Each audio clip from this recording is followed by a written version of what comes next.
Hey guys, welcome back. This week I'm taking a look at Zoli. Americans, prepare your keyboards. This is the Zoli Kronos M Sport.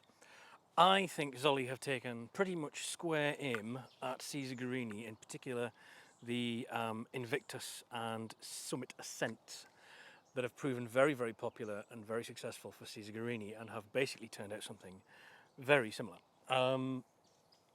It's a kind of step rib Monte Carlo stocked variant of the Kronos. Matte black barrels and action.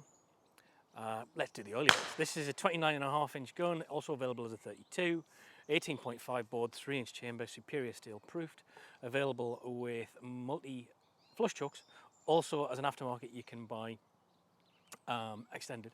We've got an 11 to 7mm taper, red front bead, this stepped rib with ventilated mid-rib as well.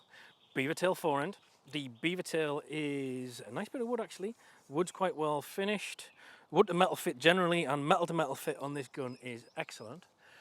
We've got laser cut checkering, pretty sort of standard fare for a gun from that region. Call it, let's say, a boss adjacent, a boss derived action and lockup with an H-bar with these two lugs protruding from the breech face.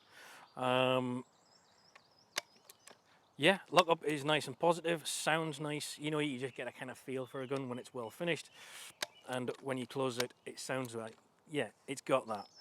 Coming back into this action, very, very plain, little Zoli logo on the bottom and the sides, nice and simple. Not overly adorned, a little bit on the trunnion there, but it's just plain. Nice stippling on this, the top around the detonation here and on the top lever to keep everything nice and matte, and it's nicely done. The trigger, you can sort of recognise a Zoli trigger from a distance, and this is a Zoli adjustable trigger. The trigger pulls on this are absolutely excellent. It's not a far cry from a rifle trigger almost. It is really, really good. I was surprised at how nice and crisp the trigger pulls are. The stock is a parallel Monte Carlo, adjustable. You get stock wrench, Allen keys, spacers, etc. in the box. 14 3/4 length of pull with this nice spongy recoil pad that makes it very, very nice to shoot. And whilst to look at from a distance you might think this looks like a trap gun, it doesn't shoot like one. It's got basically bang on neutral balance, especially with this, the 29.5 inch barrel. I reckon I prefer the 32, but it's a nimble little gun. 8.5 pounds. As I said, excellent trigger pulls. Generally, finish is great. The barrels appear to be well struck off. The matte finish, it's up to you if you like matte. I think it looks well on the gun, to be honest. The woodwork's pretty nice. I would say it's probably a grade 3. Again, it's all laser checkered, but generally speaking, the gun is very, very well put together. Shoots excellent. Whilst, as I said, it might look like a trap gun, this is, I think, an attempt at making kind of an all sport, similar to your the DT11 ACS. As I said, the Caesar Guerini Summit series, high rib, but designed to shoot any discipline. Yes, you could certainly shoot trap with it if you were that way inclined, but I think this is more of an all comers. I've shot some skeet with it today. Yeah, absolutely fine. Yeah, it's nice. It is genuinely nice. It is well finished. I've heard someone say that they felt like there could be a little bit of an indent in the safety. If that's all you're going to complain about on a gun, then I think you're doing okay.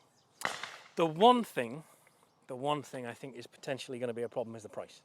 So this gun is £4,700 RRP.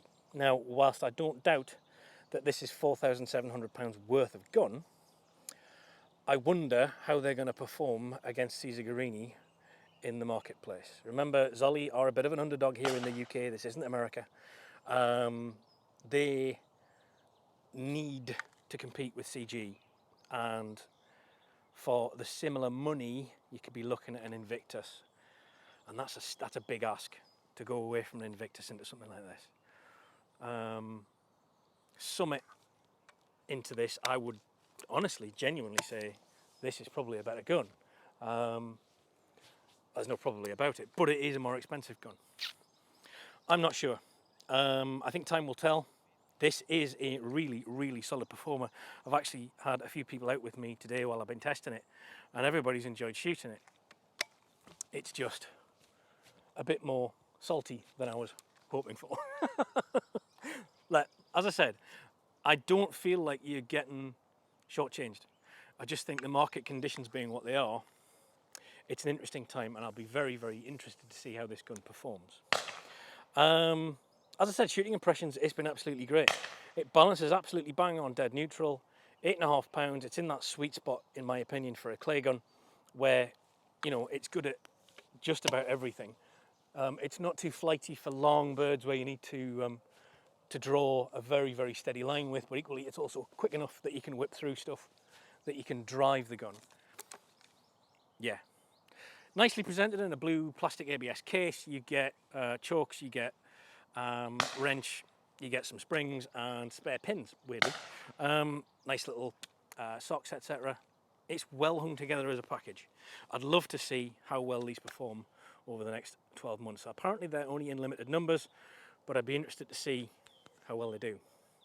What do you think? Let me know in the comments, and I'll see you next time.